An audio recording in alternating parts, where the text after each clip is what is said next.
the technology, whoever made it, is something that really couldn't be recreated. And there's so much in the skull that the more you study it, the more unusual it is. So, would you rotate it for the camera, please? Would you mind? Just very slowly. In what way do you think it's so?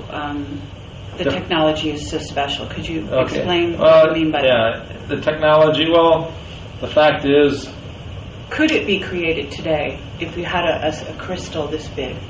Well, it would. The problem is the carving of the jaw, and that's what is so exciting and messes up the scientists. The scientists want to come in. They made tests and they found they couldn't find any kind of tool marks or anything on the whole skull, but there were some around the jaw and the teeth.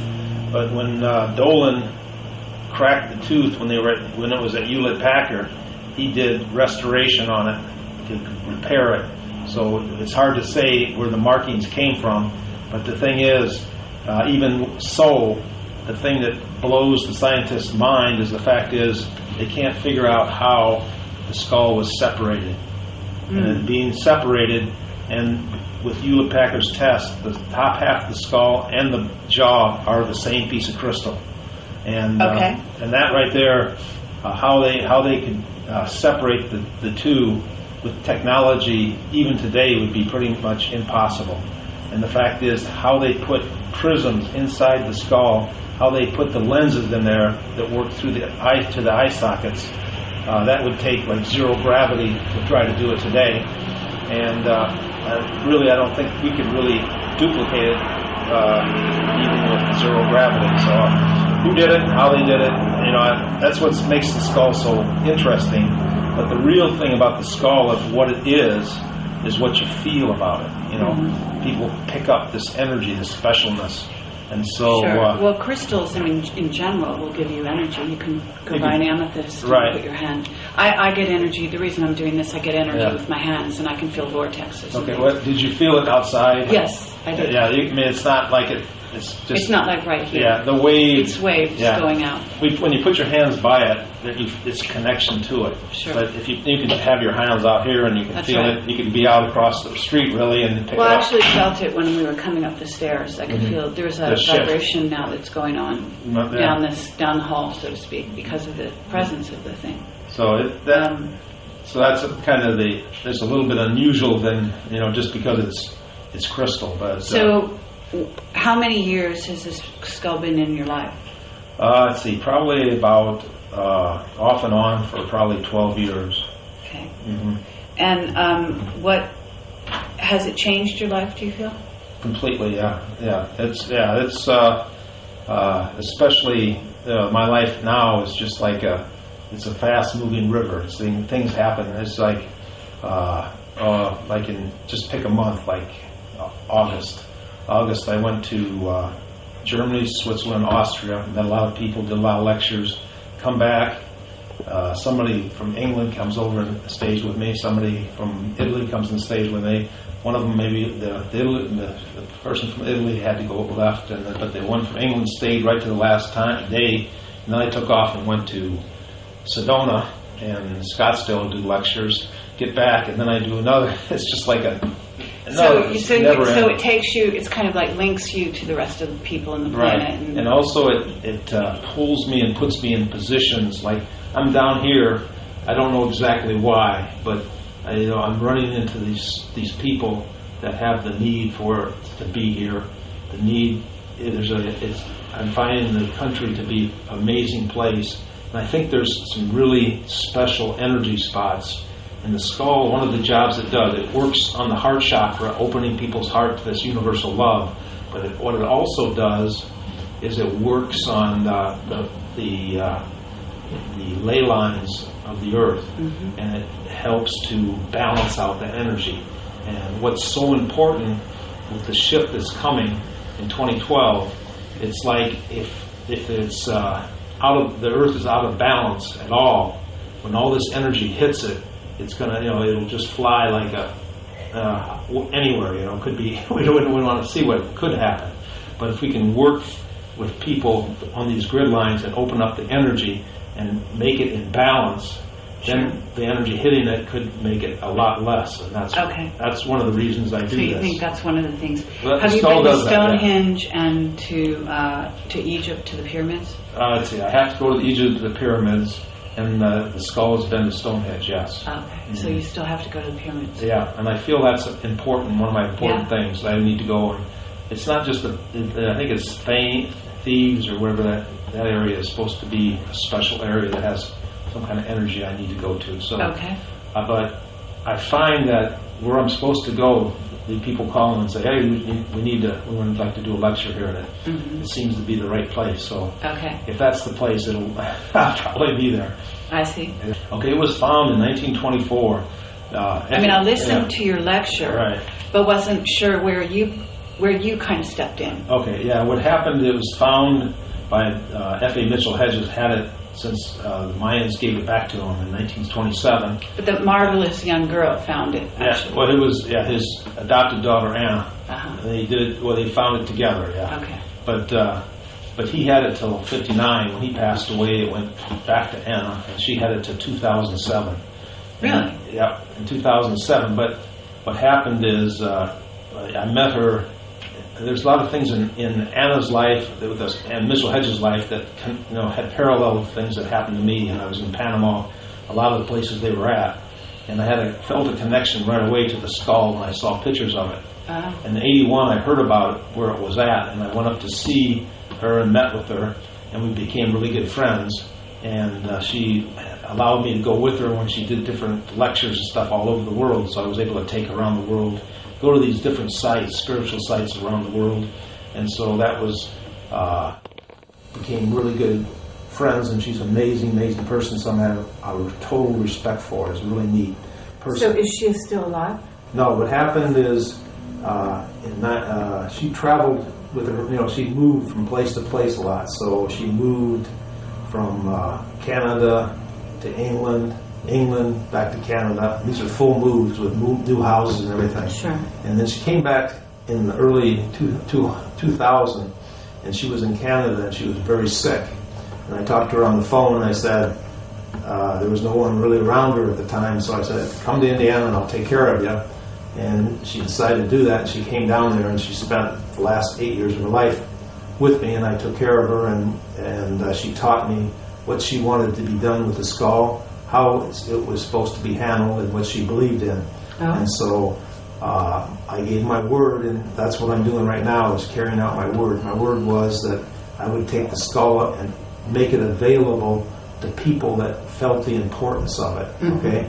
People that felt that not everybody is drawn to the skull, but some people are really drawn to the skull, and they come from all over. So by opening it up to those people, that's part of what my promise that I promised to her, and that's what I'm doing. Okay. And what is, was there a religious significance for Anna and the skull? And the skull. Well, you know what, Anna and myself, I'm a very spiritual person. I feel the connection to God very closely and very importantly. I'm not, at this point in my life, a religious person in the fact I don't believe in the dogma of religion, but I work on the spirituality and working on, I believe that the true essence of religion is inside in the person, and going into that person and finding that connection is what I feel it's all about. And the skull is a tool for mankind. The Mayas believed it was a god to them. It was like their god had returned.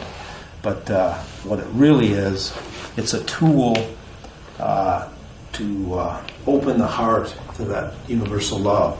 So I feel the connection with the skull, and I feel spiritually, if I can help people, if I can help the world and use the tool to do it, that's what I feel is a very important job. Did Anna believe in the spiritual side, or did she believe in a more religious side? No, Anna was a very spiritual person. Okay. As a matter of fact, we had friends that they had this one friend. She was a secretary for the Mother Teresa, and worked with Mother Teresa for a while. And she met Anna. She said Anna had the same vibration as Mother Teresa, and that's how she was. She was a person that if you met her, it's like you knew her all your life, and she made you feel that way. Okay. But she also, she was very connected to the other side. Mm-hmm. So connected, it's just like in the last part of her life, there was so much psychic and different forces around her. It was just like unbelievable. It's like it was the veil between the other side and her, where it's just so close. It was just like it was popping through. It was pretty amazing. But so she was a very spiritual person and very special. So did she ever talk about any beings that were associated with the skull? Oh yes, yeah. She felt there is different beings that have connection with the skull, and they're the ones that work through it. And the Mayans are very connected to the skull. The Mayans of Lubantun, that area, they're not. They're a Mayan group that's different than the average Mayan, and they have connections with the ETs, and they have connections with the skulls. And do you know which ETs? Let's see. I wouldn't say probably the Pleiades is probably the ones. Okay. Yeah. Tall blondes. Tall blondes. Yeah. Mm-hmm. And where were you from originally? Indiana. Really? Like Indiana Jones. Okay. Sounds good, right? I love adventure. That makes sense. I love adventure. Yeah. Okay. All right. So, yeah, and that's life is an adventure with a skull. It keeps you really going. I'll tell you. So, in a sense, you didn't actually start your journey until 2007. Would you say? No, my journey, started. As far as taking it around and doing stuff with people, it really started after Anna passed away. She passed away on my birthday in 2007. Mm-hmm. Yeah, she found it on her birthday, her 17th birthday. Really? Yeah, and she passed it to me on my birthday. On your birthday. It wasn't my 17th though, but I won't go into that. But, surprise. Yeah. Kerry? Yes. I have one or two questions. I wonder if you could also capture me just briefly. Sure. With this Absolutely. beautiful object. We're here for a half hour. That's all we have here. So and that may be just about. Oh, okay. Other people have booked sessions, is my understanding. Sure. I don't come from Indiana, but I got the hat. Right? You got the hat, yeah. I was admiring that hat. That was cool. So, and I've been a little bit of an adventurer in my time. I'm very, very curious about the crystal boy. Yeah. Now, I'm certainly not going to be asking you any information about locations or plans or logistics, but what is your feeling of the importance of that? Because I feel it, there's these different objects are pieces of important in a puzzle, and the skull is an important piece, and also the crystal boy is an important piece. And there will be more. And when they come together, different things are very powerful things can happen. I'm not saying that the crystal boy, like each object, has its special gift and special purpose. The crystal boy, we don't know exactly what it does, but I know it's probably a very important piece in this overall puzzle that we're working on. And you do have plans to retrieve this, I assume. Right. And see what it is. Well, the way I want to retrieve it is, I could have retrieved it with NBC, which had been fine, but I think they would not have had the right thing for the skull. They would not have been the right energy. Right energy. Well, they wouldn't have gone to the right place. It would have probably been locked up into some. It needs to go with someone. I would find it, but it wouldn't be like, I want to keep the skull with me. I'd like to find it and have it go with some of the spiritual leaders, maybe down in that area. Yes. As long as they're going to work together, so we can work on this evolvement that we're working on. Yes. But you do have some kind of a plan for how you're going to handle that. Yeah. Because my sense, I have a plan. This is important. I do have a plan, and it's just this year has been one thing after another, and I thought I'd been able to do it by now, but I just haven't had the chance. This is a serious offer, and you must have heard this from many other people. If you want anyone to follow you around with a camera, we're equipped to do this, and it would be a huge privilege for us. We did interview somebody. Her name is Miriam Delicato, and they are talking about having a major gathering of the peoples of the planet, mainly with the Hopi and the Mayan, coming forward and talking about the prophecies. And they feel also that indigenous people everywhere should be sort of connecting with this gathering. And the crystal skull may be an important ingredient in that. So I'm just throwing that out with you. This would be happening in Hopi land, and I wonder if you have been to the Hopi. Well, I'm a very good friend and someone I really care about, respect, is Grandfather Martin, and he's the elder, and he's the prophet for the Hopi Nation. Okay. And so, yeah, I am very much for the Hopis, and I believe in their work and what they're doing. And have you brought the skull to the Hopi? Yes, I have. That was one of my... Oh, really? Yeah, that's one of the things that I was drawn to do, and we did that this year. Okay. And we met with them several times. Just a matter of fact, the last time was just 2 weeks ago. Oh, really? Okay. Yeah. So you were probably right near me. I now live in Sedona. Sedona, okay. Yeah, I was in Sedona. I was in Because I thought I heard that you'd been around. Yeah, I was in Scottsdale. Well, let's see. 2 weeks ago, I was in. It wasn't even 2 weeks ago. It was last week. I was in Sedona. I was in Angel Valley doing a lecture for Angel Valley. Okay. But 2 weeks before that, I was in Scottsdale, and then from Scottsdale, I went to up to Sedona, and we did some work with the Hopi and stuff. It was pretty interesting. Did you ever hear of the crystal orb? No. Crystal orb is a very special thing. It was found in about 30 years ago by a gentleman called Ray Brown. If you look on some of the internet, you could probably find some of that. He was really big at the time. But Ray Brown was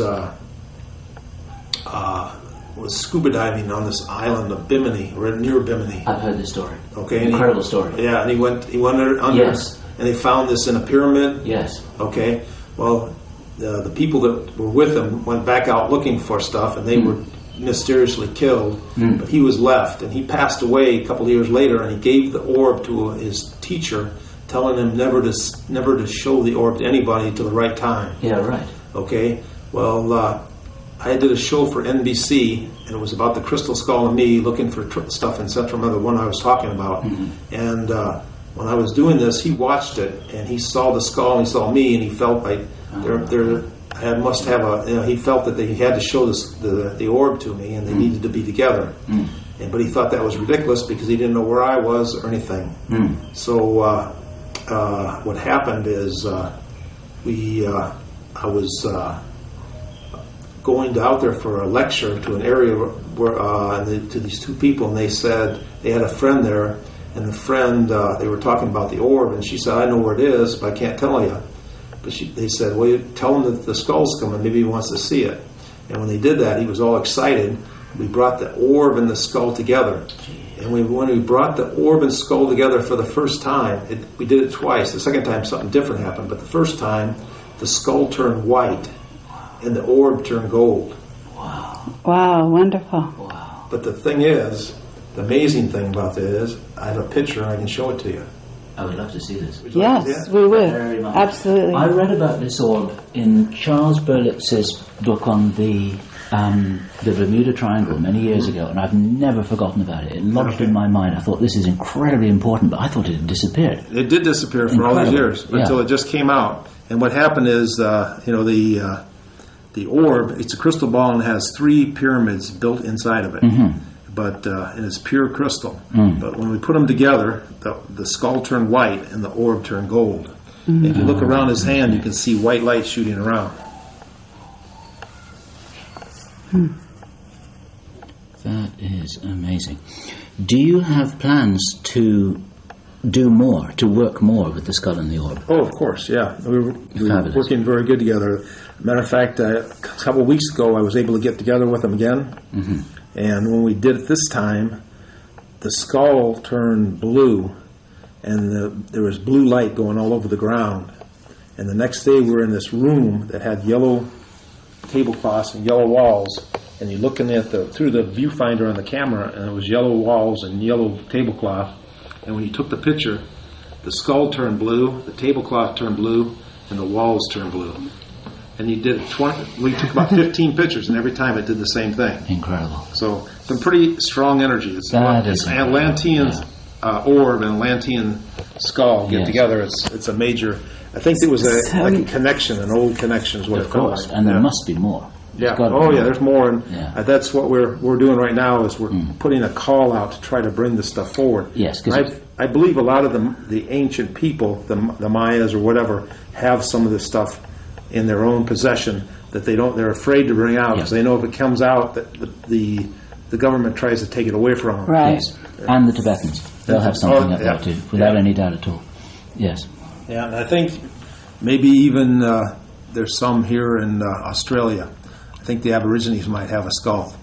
Okay. And there's a possibility when I bring this skull down there, we might bring the skulls together. And if that happens, I think that could be a major thing. Yes. That might be one of the reasons why I'm here. I understand, of course. Yeah. I'm sure that you feel that you're on a great sense of mission, and you're not totally sure what it is, but you're going down this river. Yeah, just going with the flow. You're going with the flow. Yeah, and, we really understand this. The journey is the message. Well, that's wonderful. And for the sake of the camera, can you please tell us tell us your name and? My name is Bill Homann. Homann. Okay. Yeah.